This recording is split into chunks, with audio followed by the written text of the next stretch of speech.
At a time when we're losing our oldest and most precious trees and forests from around the world, I'm curious to understand if and why this matters to all of us. Welcome to the Meaning of Trees podcast. I'm Tom Hill, and it's here that I meet with people from all walks of life to explore the answers to one essential question. What do trees mean to you?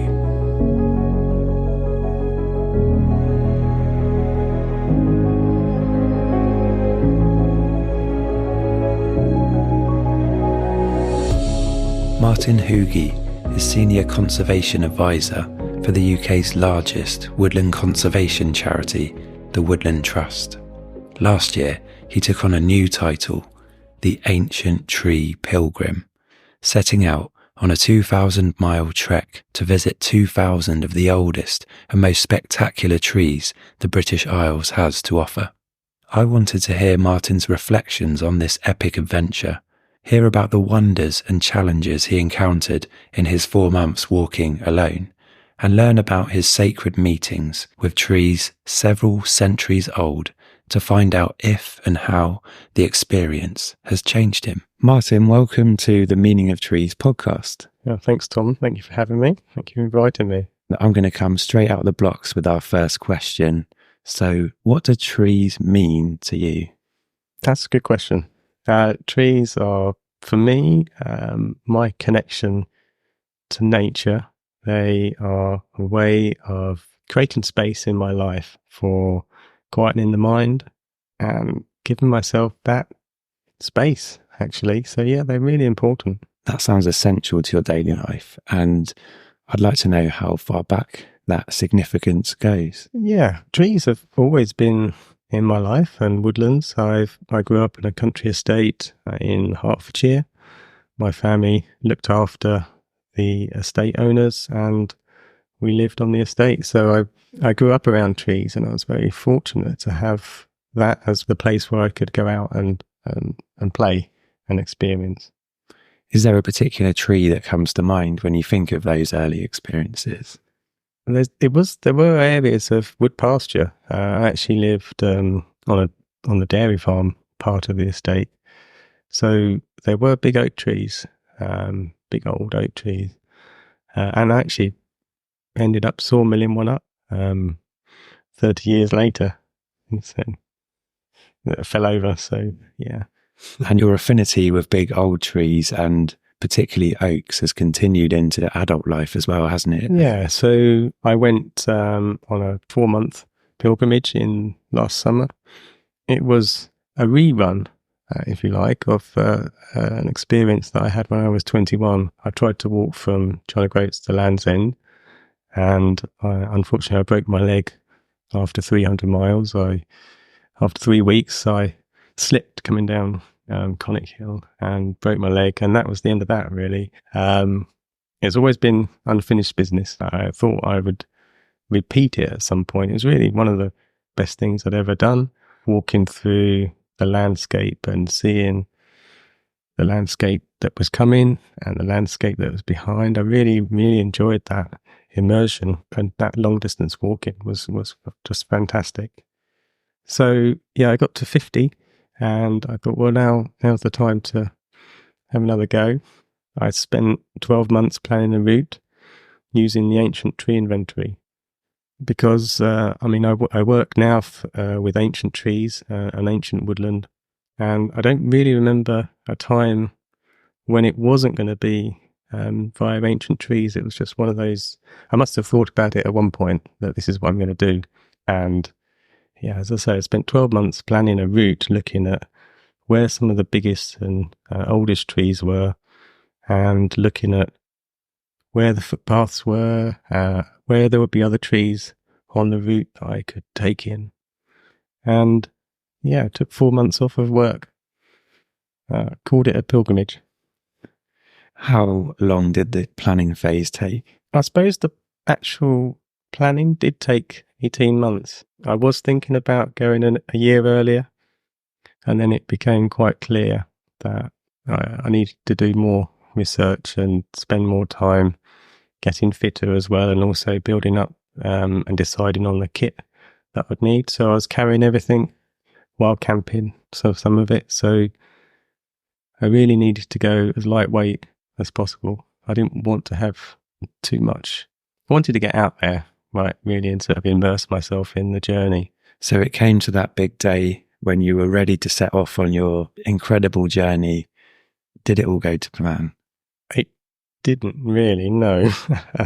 Unfortunately, we drove down as a family to Penzance to start, and I actually had our old elderly dog called Merlin with us. He'd been with us for 10 years, and he actually died on the night of the morning that I was going to be starting. He had been pretty unwell, and it was one of my real worries, actually, that he would pass away while I was away. So as it happened, we were all with him, and yeah, he died with us, and that was almost in a way sort of permission to go.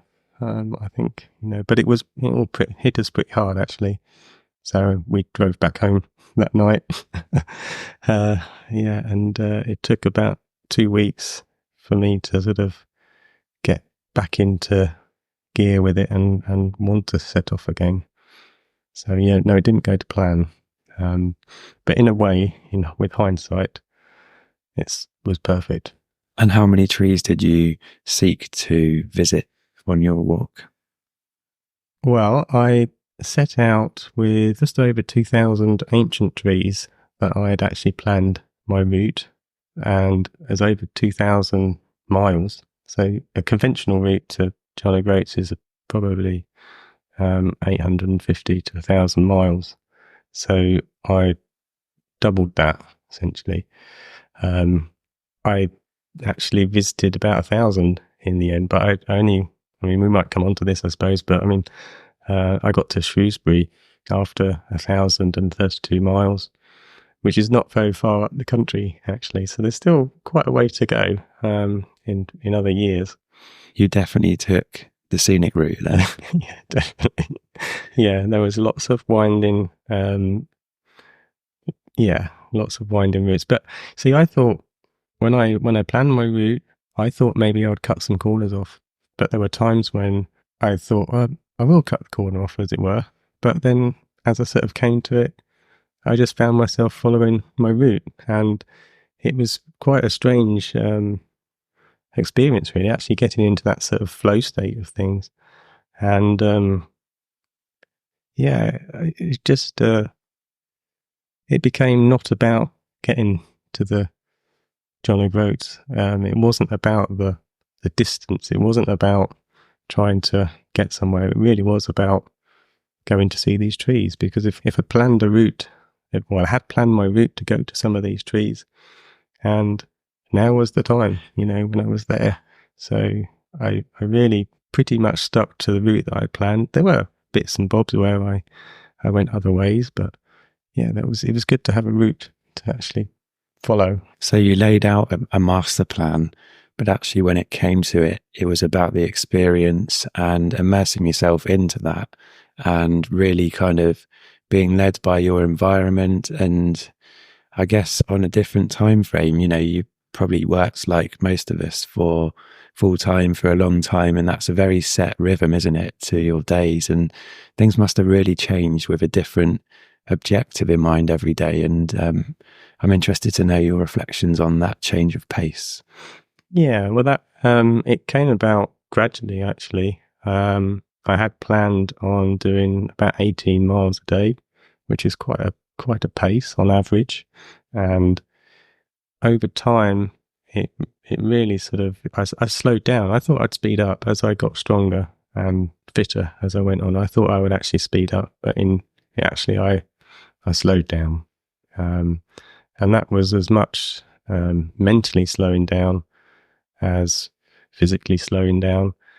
I would find myself getting to some trees that I'd spent, or a tree that I'd spent all day walking to, and had one of those, had moments of meeting some of these trees and not feeling compelled to set off again, actually wanting to spend time. And sometimes I would stay there for several hours, and or sleep nearby and head off the next day. So it really was very much about having that. I'd given myself permission really to be there and be in the flow of it, and that became very much the purpose. And actually, what also changed over the time was I was very much wanting to explore what sacred meant for me, and not about what anyone else thought was sacred, but just that what did it mean to me? I found that churches were really important along the way because they were places where I was allowed to be. I was allowed to sit on the bench. I was allowed to sort through my rucksack. I was able to go into the church and be there. So I found that those spaces really important. They'd also often have taps in the churchyard. So, there were places where you could actually fill up with water and charge your phone sometimes as well. There were some churches that had an impression on me, but there were others where there really wasn't that connection.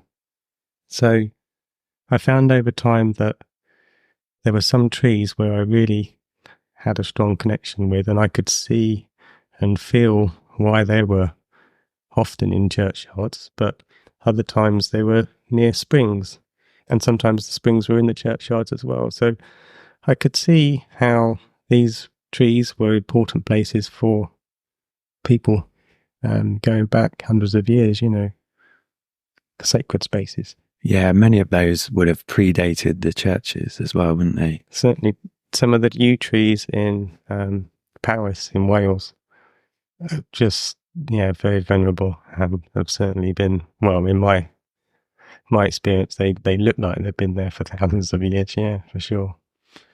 I wonder if we might try something out here. So perhaps you can picture one particular tree, maybe one that was really special to visit. And I wonder if you might walk us through that experience from the lead in, knowing, that the anticipation of meeting that tree, and then perhaps the direct experience and your almost commune with the tree, and leading up to then departing the tree and having to say goodbye to it as well. I think it'd be great if you could perhaps bring one of those experiences to life so that our listeners could imagine what that was like for you. Yeah, okay. So I was on my way to Exeter. I actually forget the name of the village now, which is shocking. But I was coming to a 10-11 metre girth yew tree in a churchyard that I'd been walking for days to get to this point. This was one of the first really significant trees on my route, and it was a really lovely day actually, really sunny, and I was coming towards lunchtime really, walking down into this village, across a bridge, and I could see the church ahead of me, and I could see a yew tree in the churchyard, and it didn't look any different to any other yew tree. And you couldn't see from a distance, I couldn't tell from distance whether this was the ancient yew or not. And I walked up and actually had to get quite close before you could actually see the trunk, and just the immensity of the sheer bulk of the tree was just awe-inspiring, really. Just made me feel very small, very humble, but also very lucky and fortunate to be there and recognizing just such an amazing tree. I ended up spending 4 hours there, had my lunch, and it was one of the first times that I remember actually really connecting to my journey and realizing just how special and lucky that I was to be able to to do this and have space in my life to be able to meet with trees like this. And how did you feel when you had to finally leave that tree? It was time to go. Yeah. It wasn't. It was with gratitude, really. Actually, just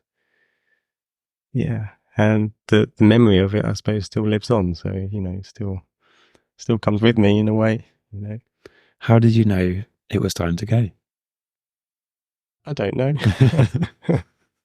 Just intuition, or maybe the tree somehow told you. Yeah. Maybe, yeah. I don't know.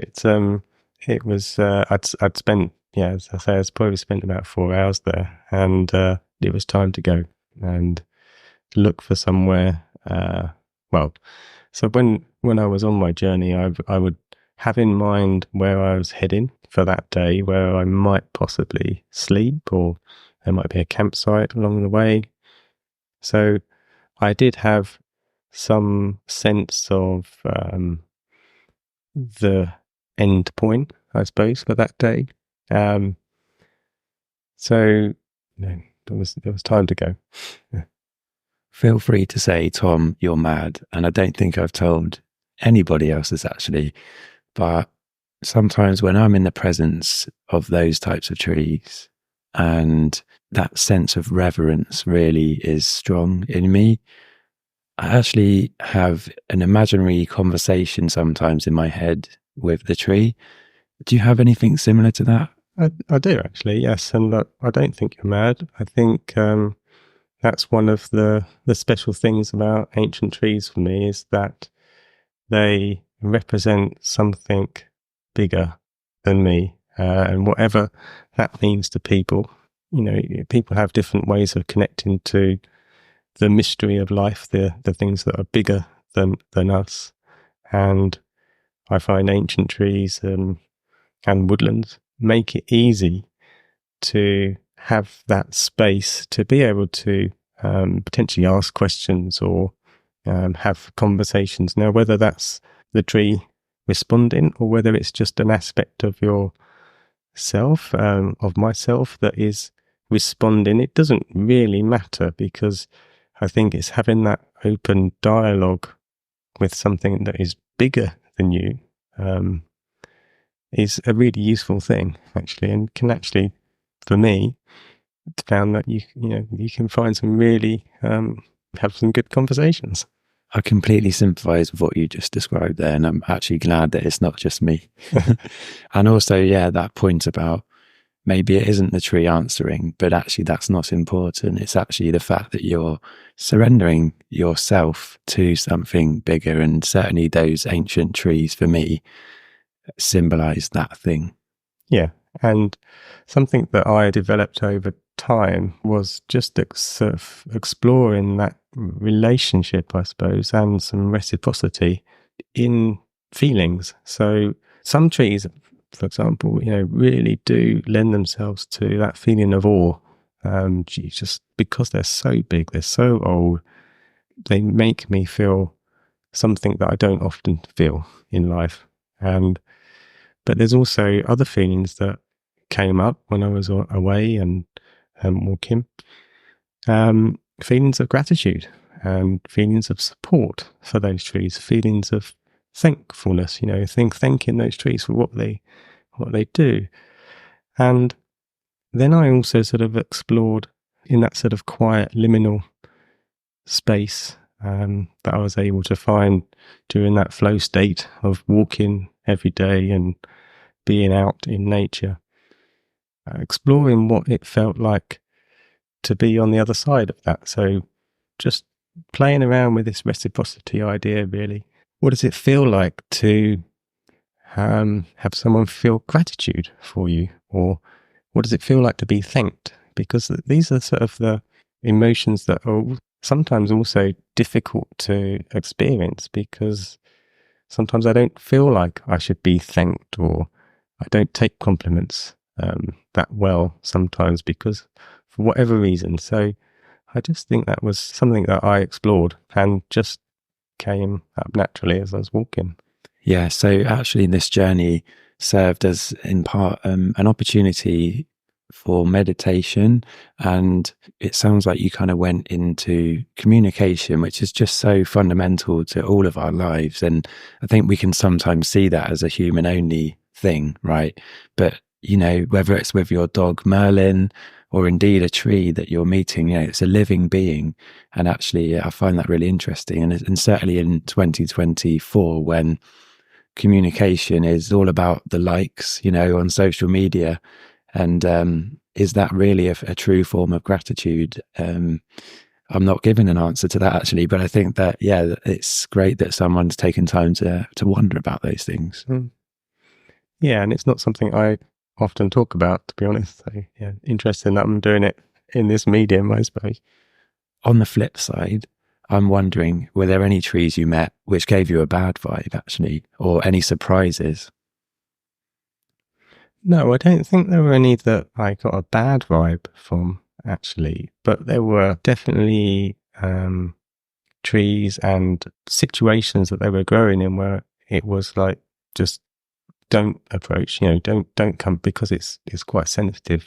This area is ancient, and stay where you are and observe from a distance. And I was walking in spring into summer, so there were times where it was just a celebration of spring flowers and lichens and all sorts, and it was just like, this is not a place for human feet and a big rucksack. So I was very much would stay away and observe and be in communion, if you like, from a distance. As a tree professional going round, maybe that's a different part of your brain, maybe a more critical part of your brain, which is necessary in our work, isn't it, to be able to highlight where there could be improvements for the management of trees and helping sustain or improve their health and longevity. Did you carry those sort of thoughts with you, or was it more so the personal relationship you had a focus on as you went about your travels? Well, I suppose I did find it quite difficult at times, walking through different different land holdings and just seeing the different relationships that people have with their land, I suppose. And I found it challenging sometimes. Some of our ancient trees are being ploughed right up to their, around their root plates, and there were occasions where I came across trees that were really struggling in arable fields, and ironically, there would be a new planting scheme, in the field next door. They were trying to re-establish some trees in the wood pasture, and yet in the middle of the field next door was a tree being ploughed right up to its base, and in one occasion a tree that was 8-metre girth, oak tree that would completely died.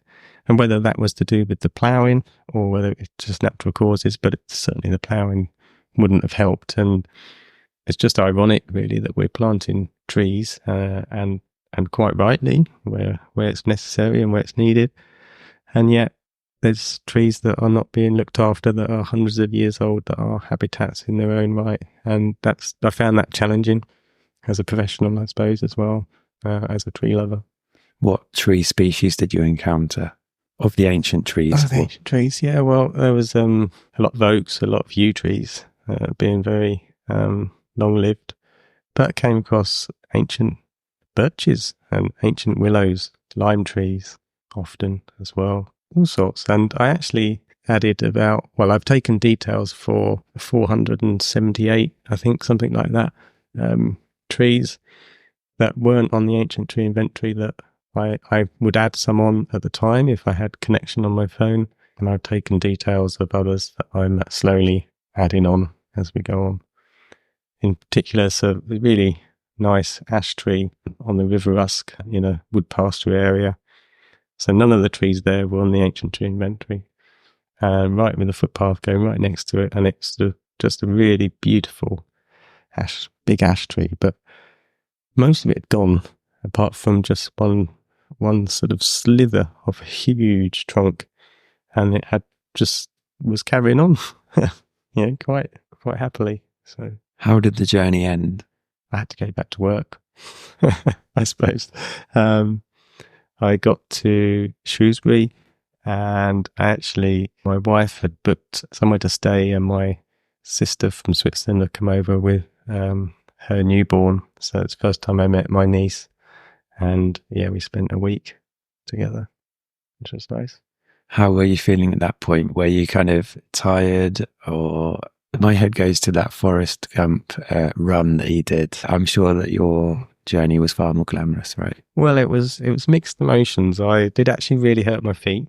I was wearing some barefoot shoes for most of my journey, which I'm wearing now again. And I've been wearing them for many years, but I think with the heavy pack on, and the April and May were really hot and the ground was baked dry, and I really hurt my feet. So I actually went into some boots that had proper soles on them.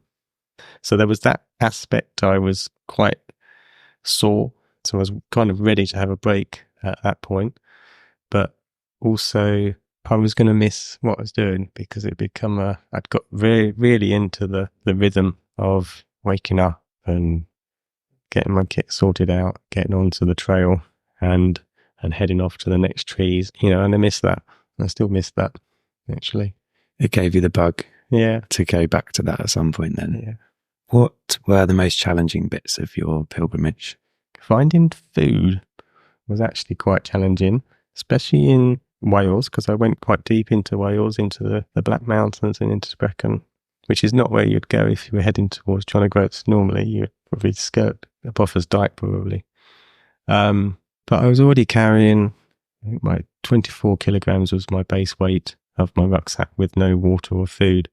So I didn't have a lot of scope for adding too much more onto that. So I would have dried meals as my sort of emergency backup. And then I would get what I could at shops along the way. But that was quite hard in some parts of Wales. Did you have a particular kind of food that kept you going, that you sort of relied on? I did find tortellini became quite a favourite, because it was something that you could often find in the little supermarkets along the way, and would be ready in a couple of minutes, and then with some cheese. And it's stodgy carbohydrates, which is kind of what I was after.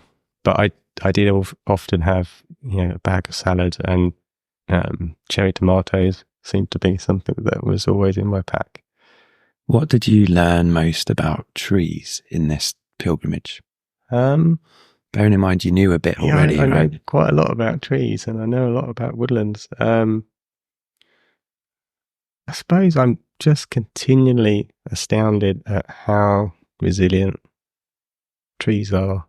And you can really see that in some ancient trees, that they've been through multiple catastrophic failures of various bits of them, and yet they just put out some new growth and carry on, and then that bit falls off, and multiple sort of development stages. So just really that tenacity, just to keep going is just is amazing. They are evolutionary masters, really. And in the months that have followed that trip, have you sort of kept something with you, a change perhaps that you underwent on that journey? What does that look and feel like, if so? I have definitely kept that slowing down pace in my life and my work. Before I went away, I had a different job, actually. So when I came back to work, I interviewed for another role that I'm in now. And that has actually given me the freedom to reassess how I work, and being more deliberate in what I take on, and being more precise with my interactions, actually, and not becoming overwhelmed. So there's that sort of deliberateness, I suppose, that slowing down. And the other thing that I think has carried on is something that I really enjoy about travel over a long period of time, is that I really drilled down into what it is I needed in my rucksack. So I'd only have what I needed, and that took about 6 weeks really to get right, because I was constantly thinking, oh, I don't really need this, or I do need this, I need another one of these, or I need to change that, until I just had just what I needed. And that has carried on in my life afterwards, in my office, in my house, in my room. And I've been clearing through and getting rid of stuff that I just don't need in my life. And actually that's something that stayed with me. And I think that's, will continue. Yeah, so you've stripped things back to perhaps a simpler way of thinking. And that sounds like a really great well-being benefit as well, that you're essentially leading a less cluttered life as a result, perhaps mentally and, in terms of all the things around you. Yeah, because walking day after day for months, the amount of the things that you need to live, for me, became very, it's very, very little, really, actually. It was a case of finding water and food and somewhere to sleep. And that's such a simple existence. It's quite a selfish thing to do in a way. But I think actually selfish in a good way, because it made me look at myself and look at what I needed. And I feel like I've come back a better person for it, for having that time and space. And great credit to my wife and family for giving me that space and supporting me as well. So thanks to them and to work as well for giving me that space and allowing me that time off. Yeah, but what did your family make of the whole idea? They were very supportive. Yeah. I could see that it was something that was burning in me to do, and probably gave them a bit of space as well from me. But yeah, they were very supportive. Yeah. You must have gone through quite a few different landscapes, contrasting at times as well. Can you perhaps recall a few of the different ones that you travelled through? Yeah, well, I walked along the south coast for a little bit, along the coastal path in Cornwall. Not a great deal of trees in Cornwall. I headed inland up to Dartmoor. Dartmoor was a special place. Lots of old hawthorns and rowans and on the moor, and I really enjoyed that. Coming into, I think, Herefordshire and the Forest of Dean was a special time, and Sinjat and the Wye Valley, they hold a place for me. Really enjoyed being there. Came across some wild boar at dusk one night in a Forest of England woodland. That was very special. And Powys, the yew trees in Powys, I really, really enjoyed Wales as well, apart from the lack of food. Is there anything in the world that you like more than trees? I don't think so, no. I'm really into fungi. I see the value of fungi in underpinning everything, actually. In particular, I don't think we give them enough credit. No, they're older than trees as well, aren't they? And pretty much supported their existence from the get-go. Yeah, absolutely. Our atmosphere, our terrestrial environment has been shaped and created by fungi. So we're extensions, I would say, really, of fungal networks. Yeah, they're the silent orchestrators, I think. So heading towards the end of the interview now, and I'd like to know what's next for you personally. Well, at some point, I'll head out again, pick up my pilgrimage, and head up to John O Groats again. It won't be for a few years, I don't think. I'll save up some money again first. I'm doing some Ancient Tree Pilgrimages with the British Pilgrimage Trust, who I support. They're a great organisation that are actually looking at reinvigorating pilgrimage as a spiritual practice, really. So I'm doing a few of those with them. I'd like to do my vet cert certificate, the veteran tree certificate. That's something I'm working towards. I think that's a really important initiative for getting credibility to arborists and consultants that work on veteran and ancient trees. So I work towards that as well. And can you describe to me your ideal future when it comes to trees? I would like to see trees being given the freedom and the space to move around. I think in the UK, in England in particular, we have this very sort of clear idea of what is woodland and what is not woodland. And that is an artificial human construct, really.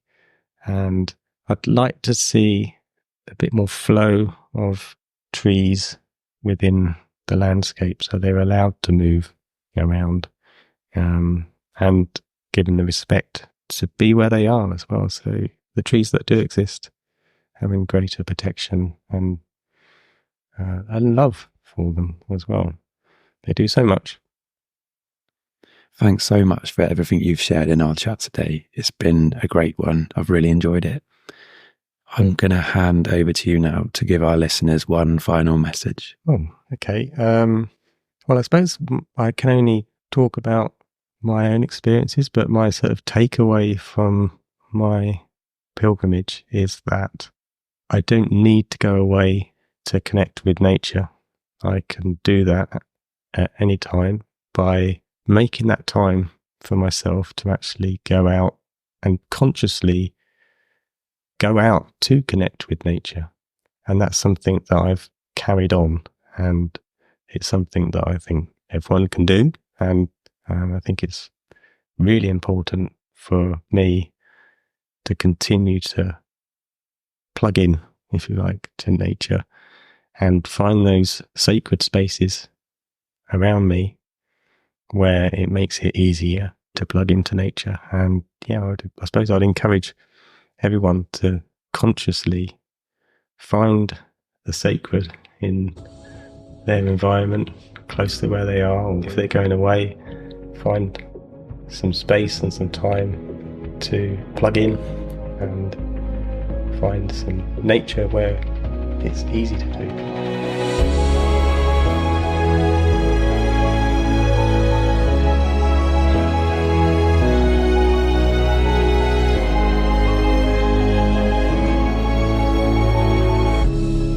You've been listening to the Meaning of Trees podcast. Don't forget to like, share and subscribe. And see you next time.